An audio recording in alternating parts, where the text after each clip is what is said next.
안녕하세요.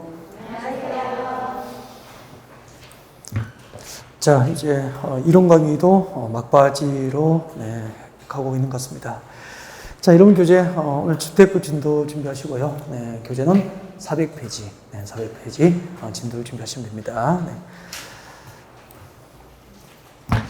자, 주택법이죠. 자, 우리 건축법상 그 건축물의 용도 분류는 몇 가지죠? 그렇죠. 건축법상 그 건축물의 용도별 종류를 이제 용도 분류라고 하잖아요. 용도 분류는 29개죠. 단독주택, 공동주택 이렇게 시작해서 야영장 시설까지 29개로 건축물의 용도는 분류됩니다. 그 중에서 그 단독주택과 공동주택과 같이 주택으로 분류된 건축물에 관한 법이 그 주택법이다. 그렇게 보면 되죠. 그래서 건축법상 용도 분류된 그 용도 가운데서 주택 용도에 해당하는 법을 이제 주택법이 되는 거고요. 주택법의 내용을 잠깐 소개합니다. 자, 이렇게 해서 이제 주택법은 건축법의 이제 하위 법률로서 주택법이 만들어졌다. 그렇게 보시면 되고요. 출제분항수는 7문제이기 때문에 건축법하고 출제분항수가 똑같습니다. 똑같은데 분량이 건축법보다 좀 작기 때문에 대체로 좀 쉽게 정리할 수 있는 법이 주택법이다. 그렇게 보시면 되고요. 크게 이런 파트로 구성되어 있습니다. 주택법은 제일 먼저 용어 정의 파트가 있습니다. 용어. 그 건축법이나 그 도시 및 주거환경 정비법도 용어 정의가 중요했죠. 중요한데 주택법은 더 중요해요. 그래서 용어 정의에서 매년 한 문제는 나옵니다. 한 문제 내지 많게는 2문제까지 용어 정의에서 출제되기 때문에 주택법은 특히 용어 정의 파트가 중요하다는 말씀을 전하고 싶습니다. 그 다음에 두 번째가 이제 주택의 건설이죠. 주택의 건설 파트가 있습니다. 주택 건설. 그러니까 아파트를 건설하는 절차죠. 주택 건설 절차, 주택 건설 사업 주체 뭐 등등에 대해서 규정하고 있는 주택 건설 파트가 있습니다. 아파트를 짓겠다는 거죠. 건설이니까. 자, 이게 이제 택지가 조성되면 이렇게 주택, 아파트를 건설하게 되죠. 그때 주택 건설 절차죠. 주택 건설 절차. 주택 건설 절차는 뭐죠? 사업 계획 승인. 건축법상 건축 절차는 뭐죠? 허가. 건축은 허가받고 건축합니다. 주택을 건설할 때는 사업계획 승인 받고 주택 건설 사업을 하게 되죠. 그때 이제 기준이 단독주택 30호, 공동주택 30세대 미만의 집을 지으면 건축법 적용을 받아요. 근데 이제 단독주택 30호, 공동주택 30대 이상의 대규모 주택을 건설할 때는 주택법 적용을 받고 사업계획 승인을 받아서 주택을 건설할 수 있게 됩니다. 자, 이렇게 주택 건설 사업계획 승인을 받고 주택 건설이 이루어질 때 그때 사업계획 승인 받고 주택 건설하면은 건축주입니까? 사업주체입니까? 사업주체. 주택 건설 사업주체. 그래서 주택 건설 절차, 주택 건설 사업의 주체, 주택법에 의해서 아파트를 지을 수 있는 사업주체 등등을 이 파트에서 공부를 하시게 돼요. 그 다음에 이제 아파트를 지으면은 건설이 끝나면은 사용공사, 준공사 받고 분양하잖아요. 분양을 하게 되는데 그 분양을 무엇이라고 하죠? 공급이라고 합니다. 공급은 주택, 건설된 주택을 시장에 공급하는 것을 말하게 되죠. 그때 이제 아파트가 새로 건설되고 재개발, 재건축을 통해서 새 아파트가 공급되면은 실소유자만 공급을 받으려고 합니까? 투자 목적으로 공급을 받으시는 분도 있죠. 그러니까 자기들 입장에서는 이제 투자자고 또 정부가 입장에서 볼 때는 또 투기꾼이 될 수 있는 거고 그렇게 됩니다. 그래서 주택 공급 시장을 이제 안정적으로 관리하기 위해서 여러 가지 제도들이 여기서 이제 공부를 하죠. 분양가 상한제라든지 들어보셨죠? 분양가 상한제. 그 다음에 투기 과열 지구의 지정이라든지 주택 공급 질서 교란 금지라든지 뭐 등등을 여기서 공부를 하게 될 겁니다. 네. 자, 공급 파트가 있고요. 그 다음에 이제 아파트가 분양됐어. 아파트 분양 공고를 받았죠. 새 아파트 공급받고 한 10년, 15년, 20년, 30년 지나면은 건물이 노후화되고 구조 안전상 문제가 생길 수도 있죠. 그때 기존의 건축물을 철거하고 기존 건축물을 다 철거해버리고 다시 건축하는 방법으로 재개발, 재건축을 할 수도 있잖아요. 재개발, 재건축을 할 수도 있고 아니면은 철거하지 않고 기존 주택을 리모델링 할 수도 있죠. 그때 재개발 재건축은 이제 도시및 주거환경 정비법에서 그 절차나 사업 시행자를 규정하고 있고, 공동주택 아파트 리모델링 하면은, 리모델링은 우리 주택법에서 리모델링을 규정하고 있는 거죠. 그러면은 우리가 30호, 단독주택 30호, 공동주택 30세대 미만의 집을 지으면은 건축법상 허가받고 집을 짓고, 그 다음에 단독주택 30호, 공동주택 30세대 이상의 집을 지으면은 이제 주택법상 사업계획을 받고 집을 짓는 거고, 그 다음에 입주해서 살다가 재개발, 재건축할 때는 도시 및 주거환경 정비법이 정하는 절차에 따라서 하는 것이고, 리모델링 절차는 주택법이 정하는 절차에 따라서 아파트 리모델링을 하게 되는 거예요. 그래서 여러분이 살고 계신 아파트 재건축하려면은 정비법 적용, 리모델링 할 때는 주택법이 정하는 절차에 따라서 사업 시행자를 결정하고, 그리고 주택법이 정하는 절차에 따라서 리모델링 절차가 이루어지게 된다. 그렇게 보시면 되는 거죠. 이런 것들이 이제 주택법에서 공부하게 될 중요한 파트들을 잠깐 여러분에게 소개를 드린 겁니다. 자, 그러면은 아주 중요한 용어 정의 한 문제 내지 두 문제가 꼬박꼬박 나와요. 그래서 한 문제는 100% 정도 출제니까 자, 지금부터 주택법상 용어 정의 파트를 진행을 할 수 있도록 그렇게 하고요. 참고로 그 5, 6월 과정이 우리가 지금 8주인데 우리가 한 주를 더불어 얻어서 9주예요, 지금. 그래서 오늘 좀 여유있게 진행을 용어 정의부터 하고, 뒤쪽에 주택법은 시간이 쫓기니까 늘 흘려불떡 했었잖아. 그래서 일부러 이제 시간을 좀 안배를 한 거예요. 해서 오늘은 한 3시간 정도 여유있게 해서 마무리하고, 다음 주에 또 주택법 1부하고 농지법 3시간 정도 그렇게 해서, 다음 주하고 이번 주에 강의가 진행될 겁니다. 자, 여유있게 400페이지 용어 정의부터 같이 보겠습니다. 용어 정의 보시면은 제일 먼저 단독주택이 나와 있을 겁니다. 우리 건축법상 단독주택은 이렇게 외웠죠. 건축법상 단독주택의 종류입니다. 건축법상 단독주택으로 용도가 분리된 건축물은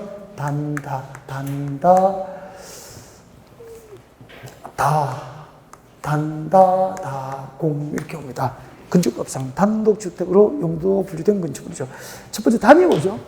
단독이죠. 좁은 의미의 단독주택입니다. 단독주택이죠. 단독주택. 다는 뭐죠? 다중주택, 다가구주택, 다중주택, 다가구주택. 전부 단독주택으로 용도 분류됩니다. 여기까지는 그 건축법상 단독주택으로 용도 분류된 것이 곧 주택법상 단독주택에 해당하는 것을 알 수 있게 되어 있어서, 주택법상 단독주택은 단독주택, 다중주택, 다가구주택, 단독, 다중, 다가구. 공이 뭐죠? 공간이죠, 공간. 우리 서울에 가면은, 주한 미국 대사관, 일본 대사관, 각국 대사관에 영사관이 들어와 있죠. 그 대사관 건물이나 영사관 건물이 뭐죠?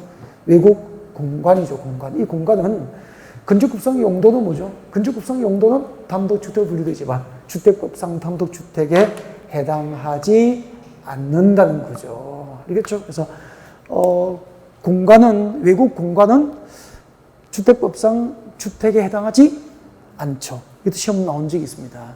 그래서 공간은 건축법상 단독주택으로 용도가 분류되지만 주택법상 주택에는 해당하지 않는다. 그렇게 기억하셔야 됩니다. 그 다음에 이제 공동주택입니다. 자, 우리 건축법상 공동주택으로 용도가 분류된 건축물은 어떻게 외웠죠? 아, 연, 다, 기. 그렇게 외웠죠? 네. 뭐죠? 아파트, 연립주택, 그리고 다세대 주택, 그렇게 웃습니다. 기도 뭐죠? 기숙사.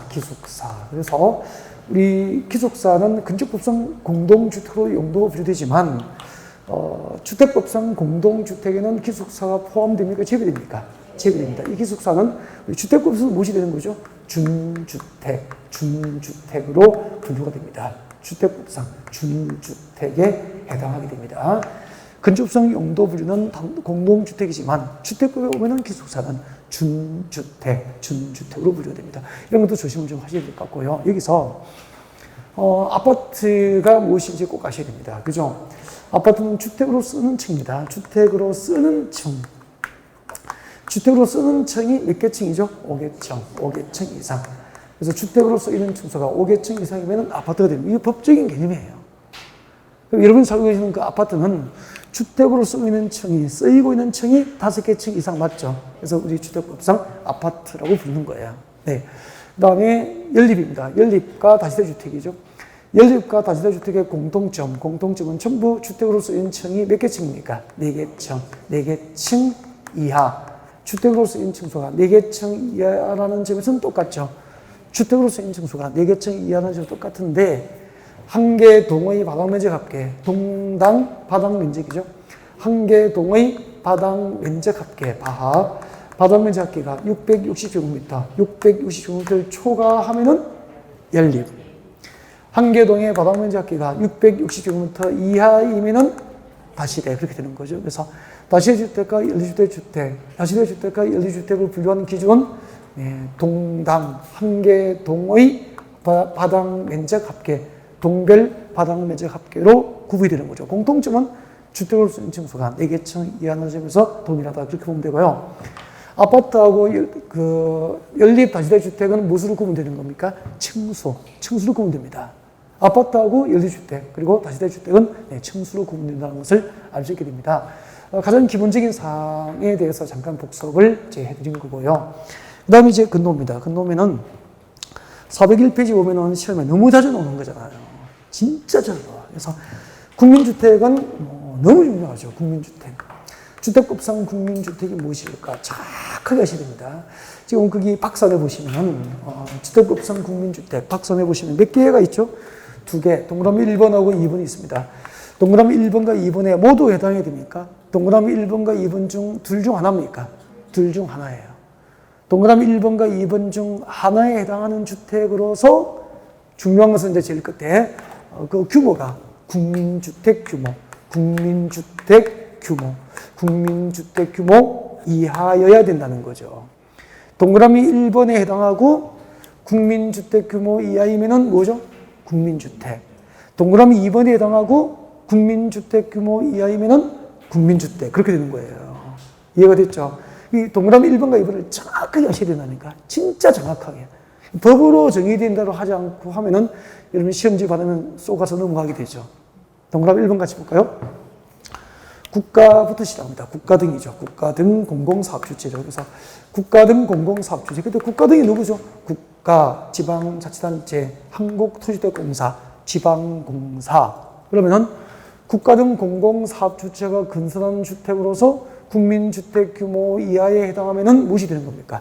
국민주택이 되는 거예요. 그래서 1번은 국가 등 공공사업주체로 기억하십시오. 국가, 지자체, 주택공사, 지방공사가 건설하는 주택 중 국민주택 규모 이하이면은 국민주택이 되는 겁니다. 그죠?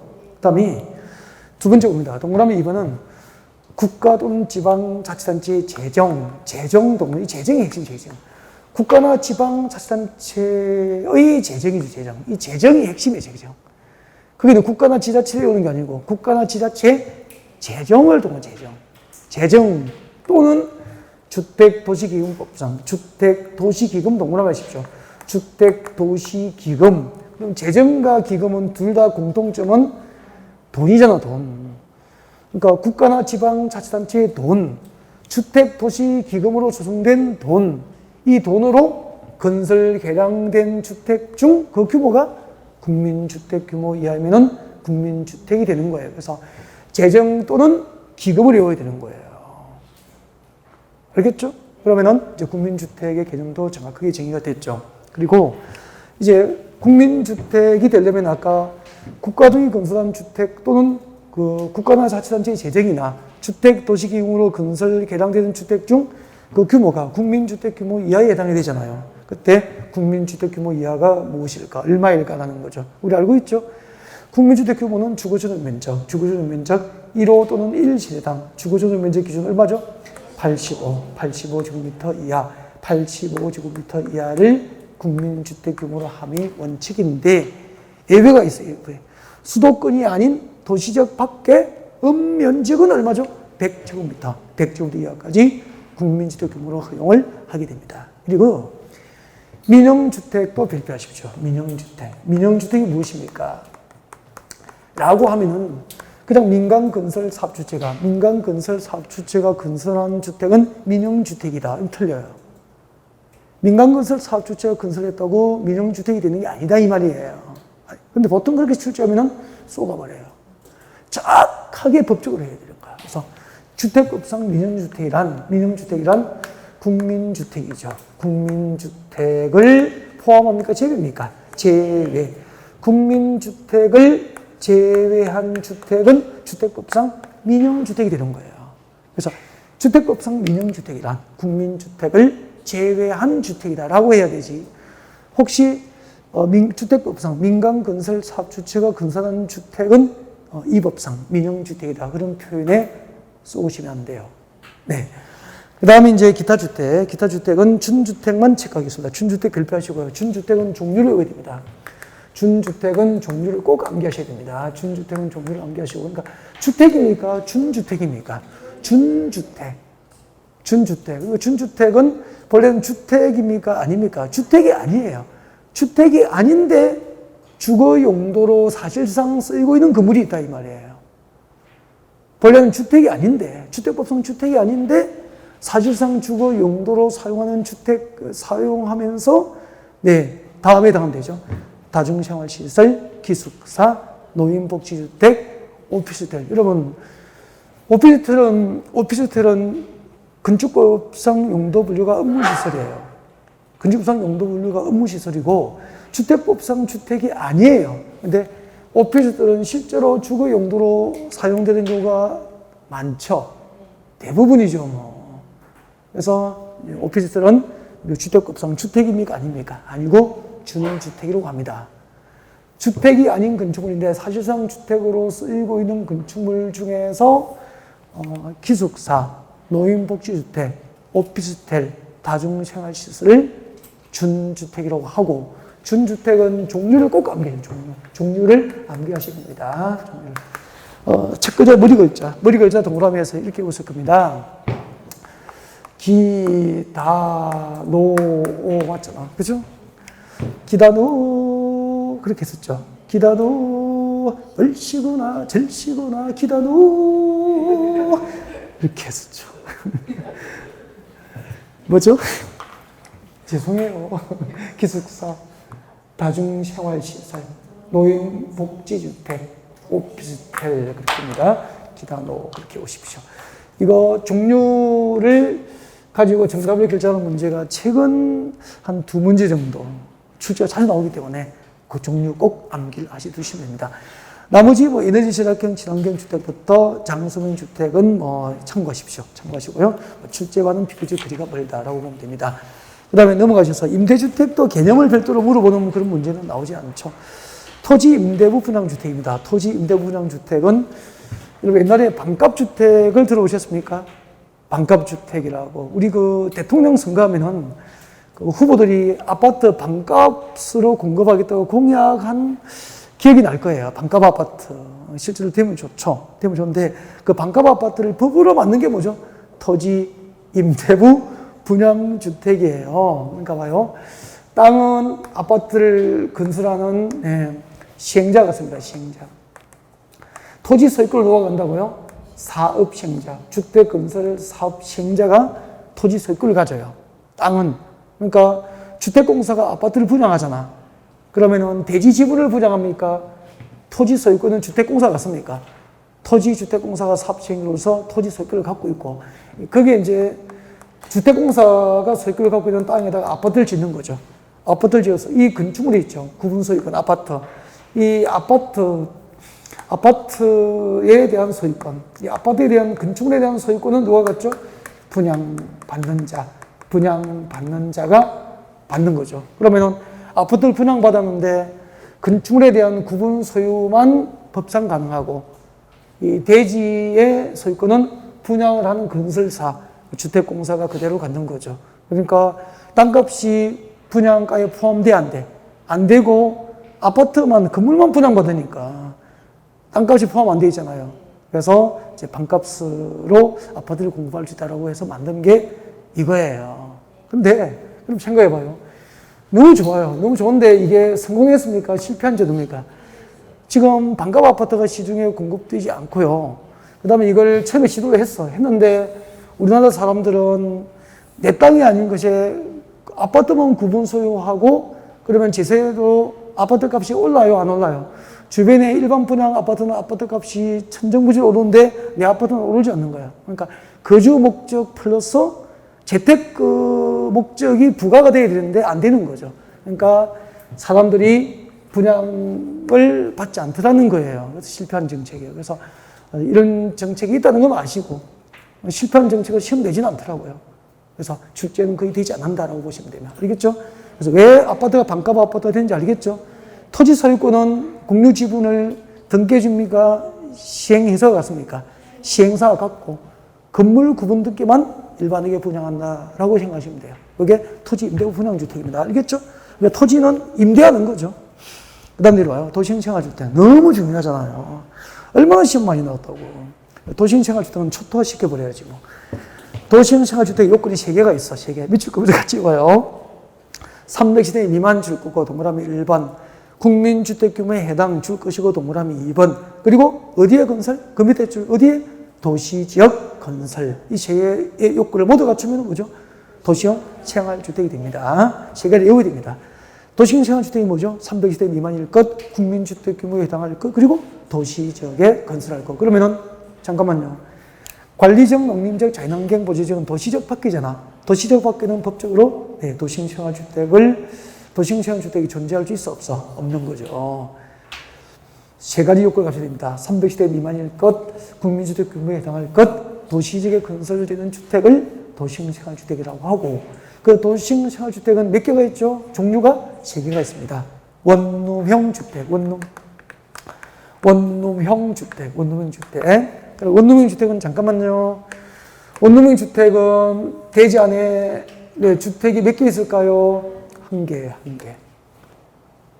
이 원룸형 주택이라 그래요. 동수가 1개예요. 나홀로 아파트로 생각하시면 되죠. 아파트는 아니지만 나홀로 아파트처럼 동수가 1개라고. 근데 그 밑에 봅니다. 단지형 연립주택이 있잖아. 단지형 연립이 되죠. 그러면은 연립주택인데 대지 안에 동수가 1개입니까? 단지가 있습니까?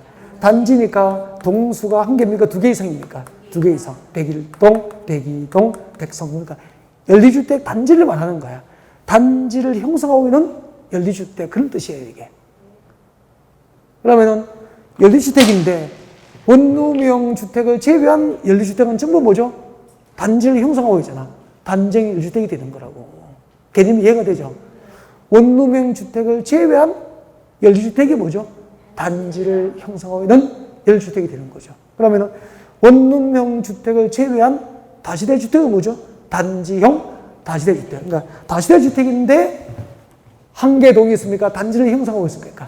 단지형 다시대. 그렇게 되는 거죠. 그러면은 단지형 다시대 주택도 동수는 이렇게 2개 이상이 되는 거죠. 네. 그러면은 이 원룸형 주택과 단지형 연립과 단지형 다시대 주택을 우리는 뭐라고 하죠? 주택법상 도시형 생활주택. 그렇게 하는 거예요. 3개. 그 다음에 거기서 그 단지형 1주택 봅니다. 그럼 단지형 1집이나 단지형 다시대 주택은 본래는 주택으로 쓰인 층수가 10주택과 다시대 주택이니까 몇 개층 이하입니까? 4개층 이하가 되느냐. 이 원칙인데 줄 것죠. 건축위원회 심의를 받으면 주택으로 쓰인 층수를 5개층까지 허용을 합니다. 단지형 다시대 주택과 단지형 1주택은 건축위원회 심의를 받으면 주택으로 쓰인 층수를 10주택과 다시대 주택이지만 단지를 형성하고 있으면 몇 층까지? 5개층까지 허용이 될 수 있습니다. 그 다음에 원룸형 주택이 될 수 있는 요건이 있습니까? 원룸형 주택이 될 수 있는 요건이 몇 개 있죠? 4개. 기억부터 리얼번까지 암기를 꼭 하셔야 되는데 거기서 기억하고 리얼 보는 거랑 상식이고요. 꼭 깨워야 될 게 니은하고 디귿이야. 그러니까 원룸형 주택이 되려면 세대별 주거주택 면적이 얼마죠? 60제곱미터 이하, 50제곱미터 이하로 제한됩니다. 원룸형 주택은 세대별 주거주택 면적이 50제곱미터 이하로 제한되고요.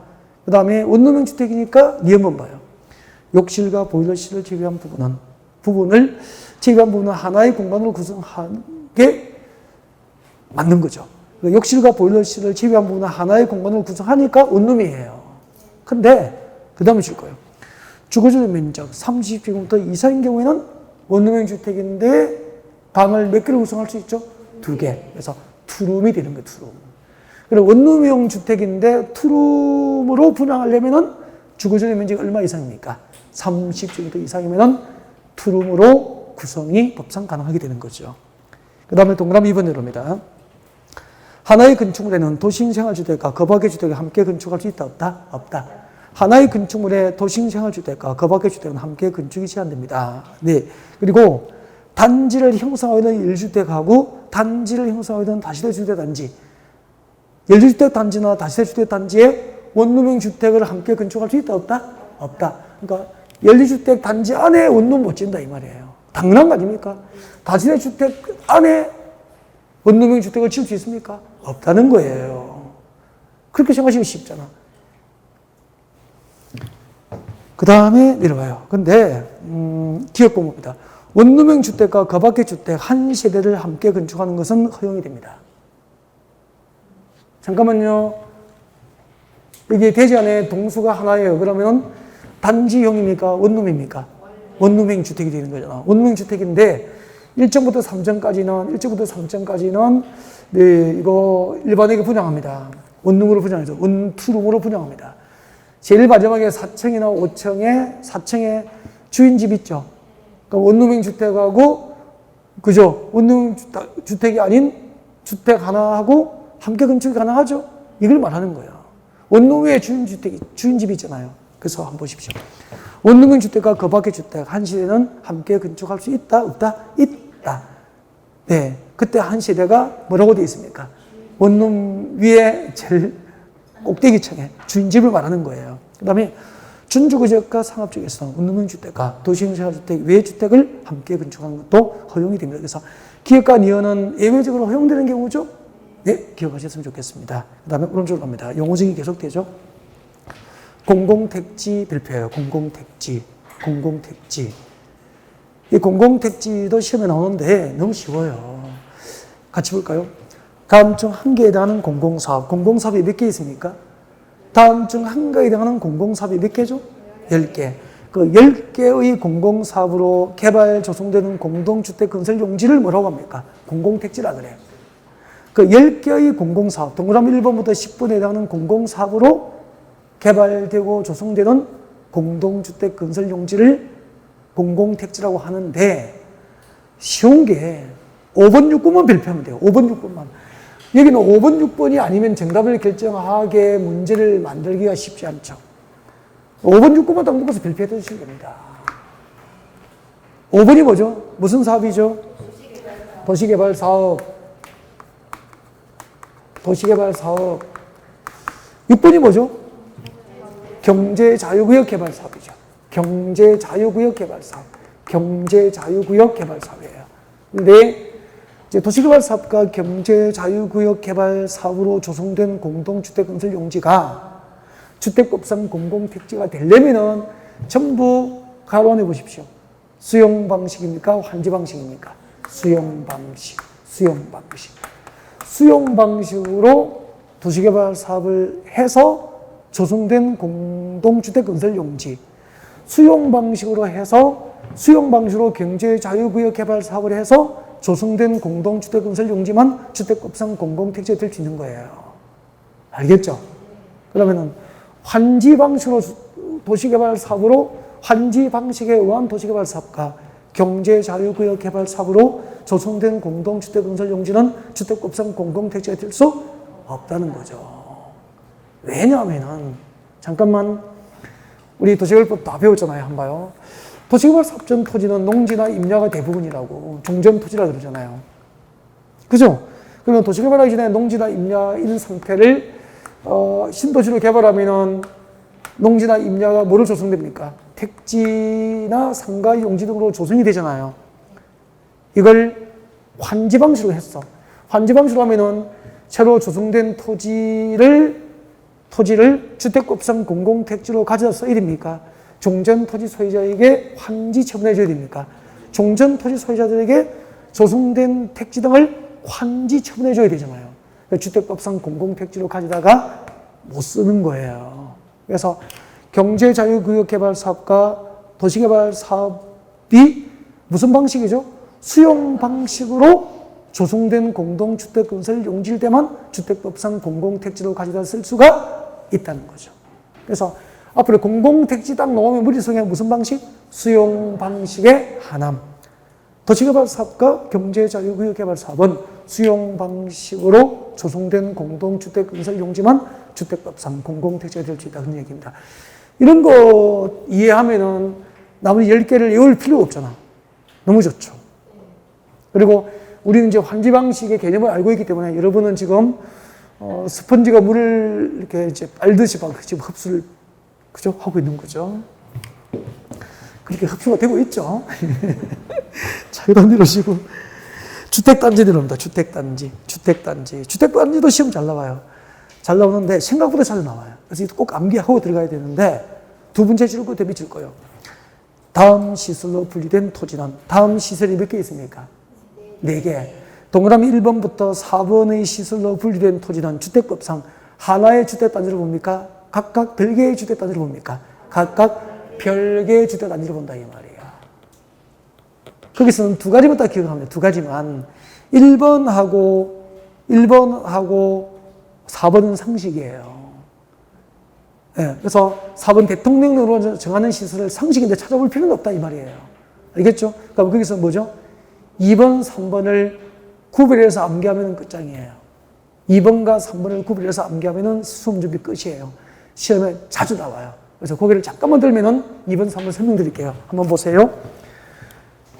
여기 아파트 단지예요. 아파트 단지인데 철도가 지나가고 있어. 이렇게 아파트 단지 중앙을 철도가 지나간다고. 그럼 철도로 분리된 A 쪽하고 B 쪽의 주택단지는 법적으로 하나의 단지를 봅니까? 별개를 봅니까? 법적으로 별개의 주택단지를 보는 거야. 그러니까 관리사무소를 각각 두어서 독립적으로 각각 관리해야 돼요. 법적으로 하나가 아니니까. 그 뜻이에요. 아니, 이걸 하나의 주택단지를 보면은 그 경비 인력이나 아파트 관리하시는 분들이 철도 위를 막 뛰어다니면서 관리해야 되잖아. 경비 아저씨 저희 집에 빨리 오세요. 그러면 철도 위에 휙 날아서 건너가고 이렇게 할 수 없잖아.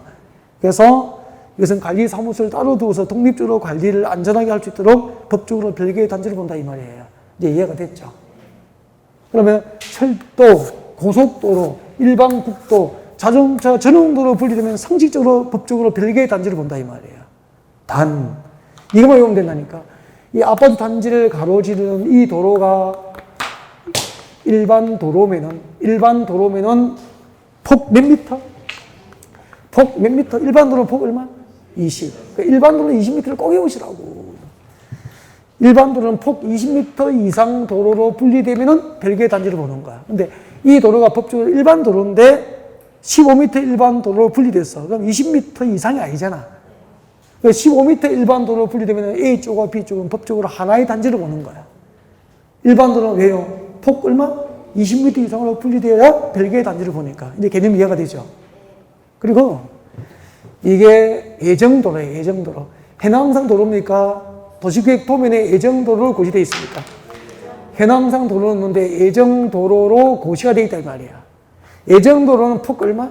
8m 이상. 8m 이상으로 분리되면 별개의 단지가 됩니다. 그러니까 그거 나머지를 다 통째로 외워야 됩니까? 2개만 기억하면 됩니까? 2개만. 나머지는 상식이다 이런 얘기죠. 그래서 일반도로는 폭 20m 이상으로 분리되면 별개. 예정도로는 폭 8m 이상으로 분리되면 별개의 단지를 본다 그런 얘기죠.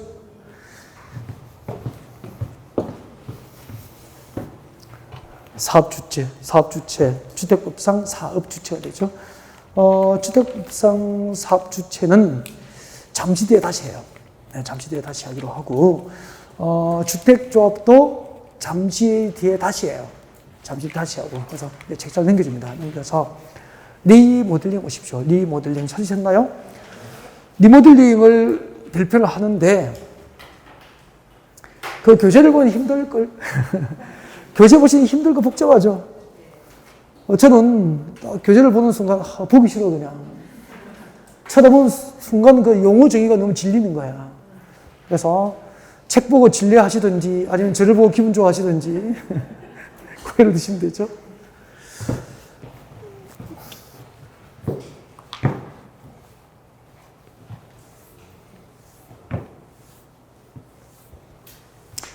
이거 촬영할 때 이거 벌써 나지 말고 끄둔 선이거든. 지난주에 벌써 나가 야단 맞았어요.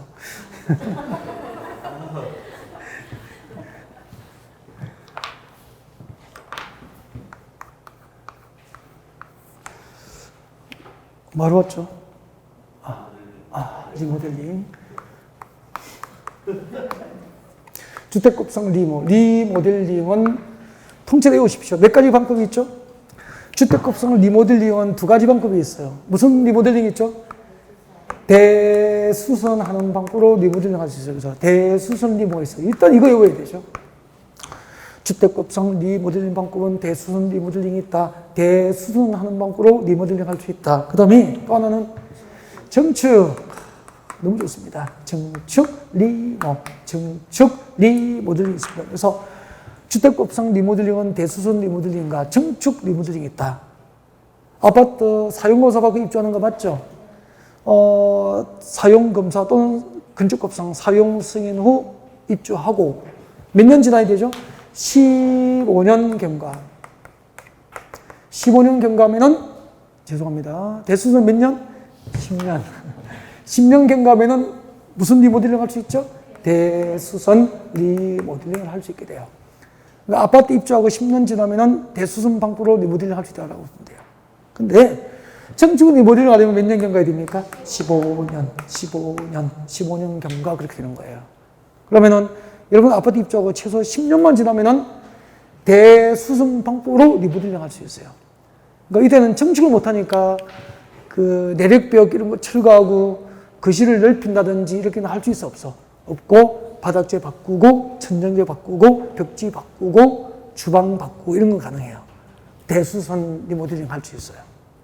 근데 정축 리모델링을 하려면 몇 년 지나야 됩니까? 15년. 그러면은 대수선 리모델링 하면은 그 수리 비용은 전적으로 조합원 부담으로 해야 될 확률이 높아요. 거의 리모델링에 들어간 비용을 조합원이 부담해야 돼요. 근데 정축을 하면은 아파트 평수가 커져요. 평수가 커지니까 평수가 32평이 41평 되면은 그만큼 가격이 오르죠. 3억 정도 오르면 3억 투자해도 괜찮잖아요. 그리고 헌아파트가 시아파트 있으니까 가격이 또 3억이 오를 수 있죠. 그러면은 3억 투자해도 3억이 오르면은 남는 장사잖아요. 시아파트, 헌아파트에도 가격이 올랐으니까. 비용 빼고도. 그래서 보통 정축 리모델링을 하게 되는 거예요. 그 다음에 그때 정축 리모델링 방법은 두 가지가 있어. 무슨 정축이 있죠? 주거 전용 면적. 주거 전용 면적을 몇 %까지? 30% 이하. 주거 전용 면적을 30% 이하까지 정축한 방법으로 리모델링 할 수 있어요. 주거 전용 면적을 몇 %까지? 30%. 100분의 30 이하까지. 주거 전용 면적을 정축시키는 방법으로 리모델링이 가능하죠. 그러면은 우리가 보통 말하는 31평짜리 아파트 있죠. 30%를 이거 3분의 1을 정축한다 생각해봐요. 이만큼 하나 더 붙일 수 있는 거야. 알겠죠? 그러면은 40평대 초반이 돼요. 33평, 34평 아파트가 40평이나 41평이 될 수 있다는 얘기예요. 그러면은 일단 평수가 33평이 41평이 되면은 값이 또 오르겠죠. 시아파트, 헌아파트가 됐으니까 또 값이 오르겠죠. 그렇게 해서 한 것이 새 것이 되고 면적이 전용 면적이 넓어져서 가격이 6억이 오른다면 리모델링으로 조합원 분담금을 3억 내더라도 사업성이 있다라고 보는 거예요. 그죠? 근데 대수선 리모델링 하면은 헌아파트가 시아파트 있으니까 가격이 오르죠. 3억 오른단 말이야. 근데 면적이 정축되어서 오르는 사업성은 확보가 안 되잖아요. 그래서 재건축 비용 상당한 많은 부분을 누가 부담해야 됩니까? 조합이 부담을 해야 되니까 사업성이 좀 없다고 보는 거예요. 상대적으로. 그래서 대부분 리모델링은 사업성을 확보하기 위해서 뭐 하죠? 정축 리모델링 하는 거예요. 그 다음에 이것만 있었는데 그 정축 리모델링을 이제 그러면 리모델링 할 때도 사업성을 더 확보하려면은 층수가 그대로 있어야 됩니까? 층수를 올려야 됩니까? 층수를 올리면 더 이제 추가로 층수를 늘린 것만큼 일반 분양에서 조합은 또 수익금을 확보하고 조합원의 분담금을 낮출 수 있잖아요. 그래서 분당하고 일산 신도시는 기존 아파트의 층수가 높기 때문에 이제 사업성을 별도로 또 확보해야 되는 거야. 그래서 주요한 게 뭐죠? 세대수 증가형 리모델링을 주장하는 거죠. 그러니까 리모델링 과정에서 101동의 세대수가 100세대였는데 세대수를 늘릴 수 있게 된 거예요. 110세대까지 이렇게 식으로. 그러면은 추가로 늘어난 10세대를 일반 분양하면은 수십억이 들어올 수 있죠. 이거 가지고 또 조합원 분담금을 낮출 수 있는 거죠. 그래서 그때 세대수를 늘리는 방법은 여러분 아파트 얘기했으면 101동, 102동이 있으면은 세대수를 늘리는 방법은 101동 옆에 붙일 수가 없잖아. 그래서 위에다 올리는 거죠. 그래서 이것은 수평증축입니까? 수직증축입니까? 수직증축이라고 하는 거죠. 그래서 세대수 증가형 리모델링은 수직증축을 말하게 되는 거예요. 수직으로 옥상 위에다가 세대수를 추가하는 방법으로 증축이 이루어지게 되는 거죠. 기존 세대수 100분의 15 이내에서 허용되니까 기존 세대수 100분의 15 이하에서 또 넘어갔다. 글자는 안 넘어갔으니까 기존 세대수 100분의 15 이하 범위에서 허용됩니다. 그러면은 100세대당 15세대까지 세대수를 늘릴 수 있어요. 최대. 그럼 상당하죠. 50세대면은 뭐 100세대면 15, 500세대면은 상당하잖아요. 그래서 일반 분양에서 리모델링 수익금을 하고 조합원 분담금을 낮출 수 있게 되는 거잖아요. 이렇게 해서 주택법상 리모델링 방법 두 가지를 소개했습니다. 대수선 리모델링, 정축 리모델링. 정축은 주거소유 면적을 증축시키는 방법도 있고 세대수를 늘리는 방법으로, 즉 수직 증축화해서 세대수를 늘리는 방법으로 증축할 수 있고, 그때 주거소유 면적은 30% 이하까지 증축할 수 있고, 세대수 증가형은 기존 세대수 100분의 15 이내에서 세대수를 늘려줄 수 있고 그렇게 됩니다. 그 다음에 그때 기존 층수가 15층 이상이면은 15층 이상은 몇 개 층까지 수직으로 증축할 수 있죠? 3개 층까지. 기존 층수가 14층 이하, 14층 이하는 몇 개 층까지? 2개 층까지. 2개 층까지 옥상에다가 이렇게 수직으로 증축할 수 있게 됩니다. 설명 다 되는 거죠? 이제 책을 읽어보면 머리가 아프지 않을 거예요. 오후에 이제 교재 내용을 읽어보셨으면 좋겠습니다. 그 다음에 내려옵니다. 공구도 별표. 시험 자주 나와요. 자주 나왔죠. 공구도 별표하시고, 여보세요? 자, 공구 설명드리겠습니다. 공구는 전체 시대수가 몇 시대죠? 600. 전체 시대수가 600시대 이상이에요. 그러면은 아파트 지을 때 600시대 이상 단지를 한꺼번에 건설하려면은 건설 인력을 동원하고 자재 수급하고 하는 게 현실적으로 쉽지는 않잖아요. 그래서 이제 전체 시대수가 600시대 이상인 대규모 주택단지에서 주택 건설 사업을 효율적으로 할 수 있도록 단지를 이제 나누는 거죠. 이렇게 공사 단위를 구분해요. 예를 들면은 109, 209 이렇게 공사 단위를 구분하죠. 해서 착수 신고하고 이걸 외워요. 이걸 착수 신고하고 그리고 사용 검사 절차죠. 착수 신고하고 사용 검사 절차를 각각 별도로 수행할 수 있도록 공사 단위를 구획한 게 뭐죠? 공고가 되는 거죠. 그래서 공고가 뭐죠라고 물으면은 이 두 가지를 넣어서 개념을 이야기하라고. 착수 신고와 사용 검사 절차를 각각 별도로 수행할 수 있도록 구분된 공사 단위를 공고라고 합니다는 100점이에요. 착수 신고와 사용 검사 절차를 각각 별도로 수행할 수 있도록 구분된 공사 단위라고 보시면 됩니다. 자, 그다음에 이렇게 공구는 전체 시대수가 몇 시대 이상이죠? 600시대 이상이면 공구를 구분할 수 있고요. 공구별 공동주택 건설 시대수는 각각 최소 몇 시대? 300시대 이상. 300시대 이상이 되는 거야. 각각 300시대 이상이 돼요. 최소. 그러면 1공구도 최소 300시대 이상. 공구를 구분했다면 2공구도 300시대 이상이니까 전체 시대수는 몇 시대죠? 600시대 이상이 되어야 공구를 구분할 수 있다 이 말이에요. 이해가 되죠? 그 다음에 공구 1공구하고 2공구, 공구 간 경계를 설정해야 됩니다. 폭 몇 미터 이상? 폭 6미터 이상. 폭 6미터 이상으로 공구 간 경계를 설정해야 돼요.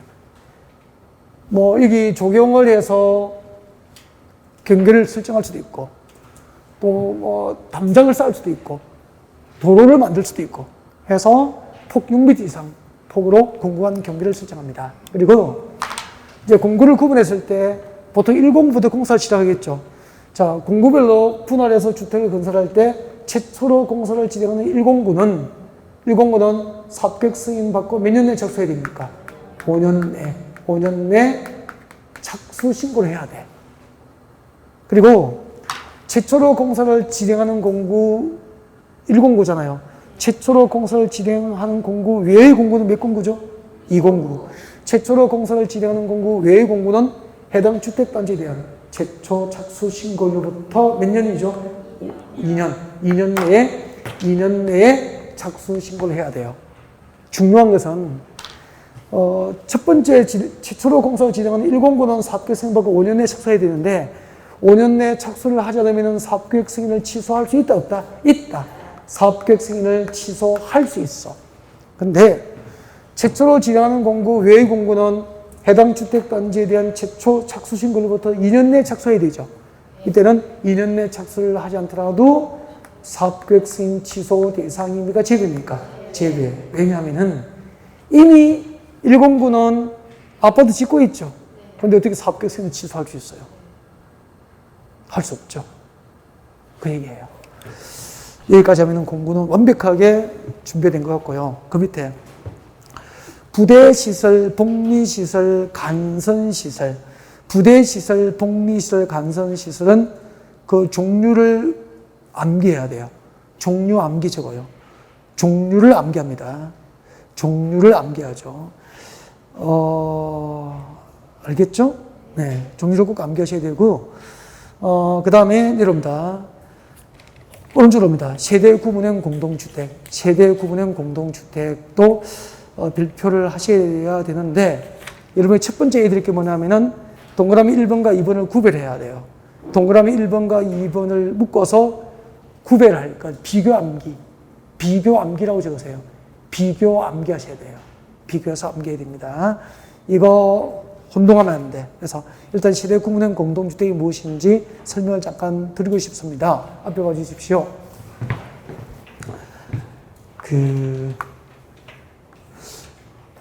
박근혜 정부 초기에요. 박근혜 정부 초기에 빚내서 좀 아파트 좀 샀으면 좋겠다고 한 적이 있었죠. 그 말은 수도권의 부동산 경기가 안 좋은 거예요. 부동산 경기가 안 좋으면은 아파트가 다 분양됩니까? 미분양이 생깁니까? 미분양 아파트가 많이 생겼다고, 수도권에.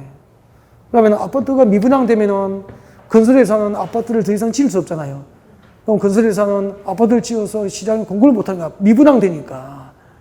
그러면은 건설회사 영업을 규모를 줄이든지 멈춰야 되고, 또 고용하고 있는 근로자들은 해고돼야 되고, 일자리를 잃어버리게 되잖아. 그래서 이제 심각하게 문제가 생기니까 정부 입장에서는 이 미분양 문제를 해결하기 위해서 좀 아직까지 내 집 마련 못하신 분은 대출을 받아서도 좀 집을 샀으면 좋겠습니다라고 권장을 했단 말이야.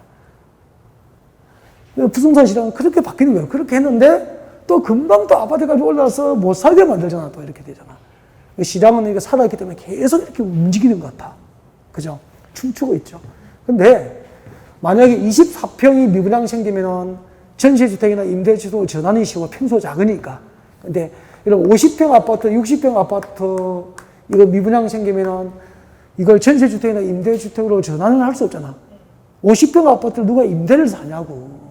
그래서 정부가 골머리를 앓다가 국회의원에서 법안을 통과시킨 거야. 앞으로 50평 아파트, 공동주택 내부 공간을 구분하자. 그럼 25평 되잖아. 50평 아파트를 가운데 구분해서 출입문을 별도로 내는 거죠. 아파트 출입문을 별도로 내서 방 2개, 거실, 주방, 방 2개, 거실, 주방 이런 식으로 해서 공동주택 내부 공간을 구분해서 각각 독립적으로 세대별로 생활이 가능한 구조로 하되 별도의 아파트처럼 구분 소유를 허용합니까? 허용하지 않습니까?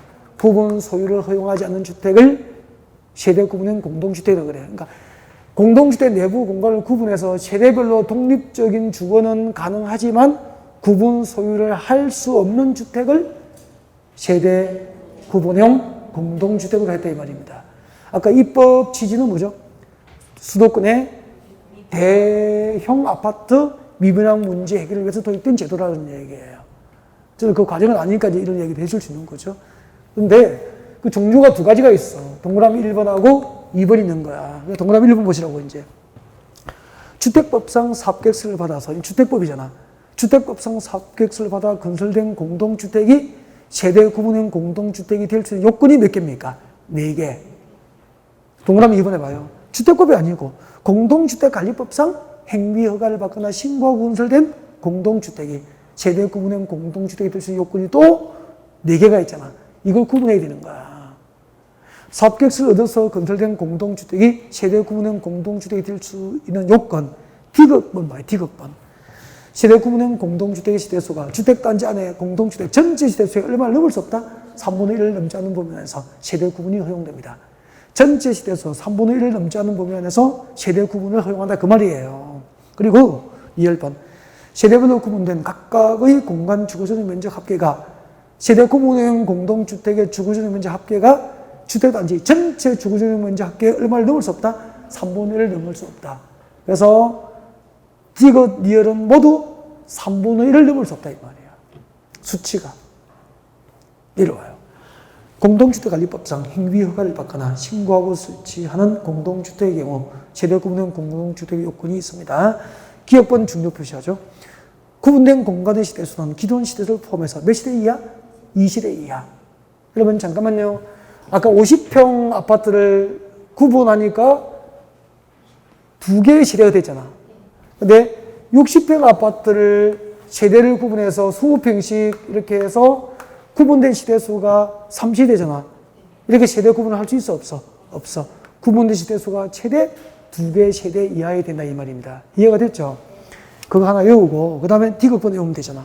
줄 거죠. D급번. 세대 구분형 공동주택의 시대수가 해당 주택단지 안에 공동주택 전체 시대수의 10분의 1을 넘지 않으면서 동세대수, 동전체 시대수의 3분의 1을 넘지 않아야 돼. 전체 시대수는 얼마? 10분의 1을 넘지 않고 동시대수를 3분의 1을 넘지 않도록 허용된다는 거죠. 네. 그리고 구분된 공동주택 시대수는 기존 시대수를 포함해서 몇 세대? 2세대 이하일 것. 여기까지가 용어정이고, 그러니까 우리 3, 4월 과정은 이제 용어정의를 안 했잖아요. 입문 과정하고 1, 2월 과정을 했기 때문에 그래서 이제 오랜만에 시간을 벌어서 3, 4월 안 했던 용어정의를 이제 기본 과정 정도로 충실하게 정리해 본 거죠. 여기까지가 2문제라고 보시면 돼요. 많게는 2문제고 한 문제는 100% 나와요. 참 중요한 파트였죠. 네. 잠시 쉬었다가 용어정의 파트 끝났으니까 이제 건설 파트로 들어갈까요? 네.